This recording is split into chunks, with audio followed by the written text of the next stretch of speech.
खुलुमबाय के प्रडाक्शन बर' रादाबनिफ्राय बयखौबो बरायनानै दिनैनि रादाबाव आं कनक चन्द्र बर'। दिनैनि रादाब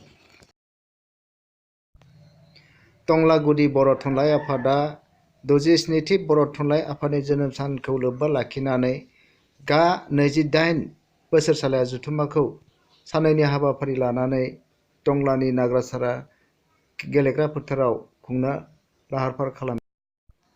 लोगोसे जथायै टंला दख'रा बर' फरायसा खौसे आफादाबो 37थि बोसोरसालिया जथुम्माखौ नाग्रासारा गेलेग्रा फोथाराव साननैनि हाबाफारि लानानै खुंनो आखायाव लादों। बोसोरसालिया जथुम्माखौ खुंनो लानाय रुंसारि नारायण सोरगियारि गोसोखां गाहाय दरखंखौ बेखेवना होयो महेश्वर सोरगियारि बिथां लिंथुमगिरि सुबुं आगदारि धनेश्वर सोरगियारि फोथायपुंजि।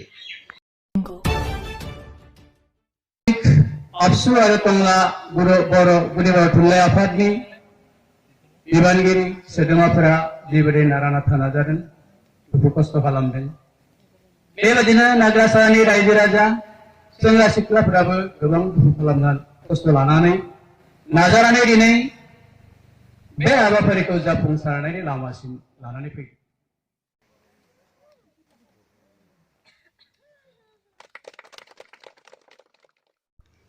सुबुं आगदारि धनेश्वर सोरगियारि गोसोखां सायनासालिखौ बेखेवनानै होयो नन्दराम बर' इउपिपिएलनि आफादगिरि भेरगाव जिल्ला। खालामबाय सम होनानै खामानि मावफुंबाय, दा बेखौबो जोङो रायखांनांगोन।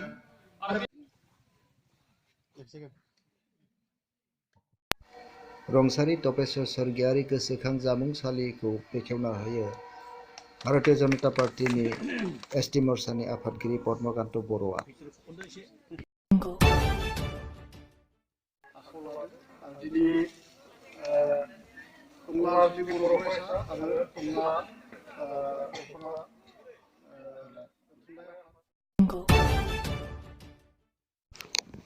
उदालगुरि जिल्लानि सिङाव थानाय खैराबारि महिरंग भवनाव भेरगाव जिल्ला बिपिएफआ मेलेमजिबि आरो गावसोरनि मावथि हान्जाखौ लानानै मोनसे सांग्रांथि मेल खुङो।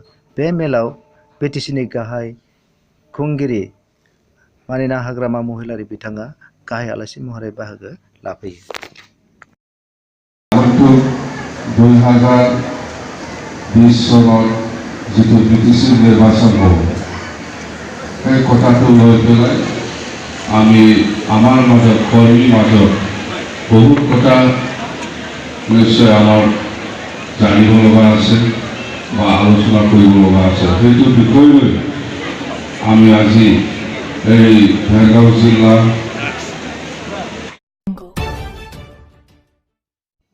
दिनैनि खुंजानाय बिपिएफनि सांग्रांथि मेलाव उदालगुरि जिल्लानि सिङाव थानाय गासै एमएलए इएम आरो एमसिएलएफोरा बाहागो लाफैयो। लोगोसे बे मेलनि गेजेरजोंनो सा 70 सुबुंफोरा गोदानै बिपिएफ हान्जायाव हाबो।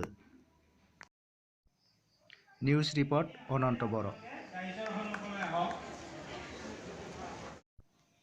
उदालगुरि जिल्लानि सिङाव थानाय इउएन एकाडेमि फरायसालिया फरायसालि लुफुंनो थाखाय मोनसे लटारि खेल होयो। बे लटारि खेलखौ गिबि खेबै गेलेनाय जायो आरो बे लटारि खेल गेलेनायावहाय सेथि बान्थाखौ मोननो हायो गंसे 150 पालसार सुसिन्द्र बसुमतारी बिथाङा। निउज रिपर्ट राजु बर'।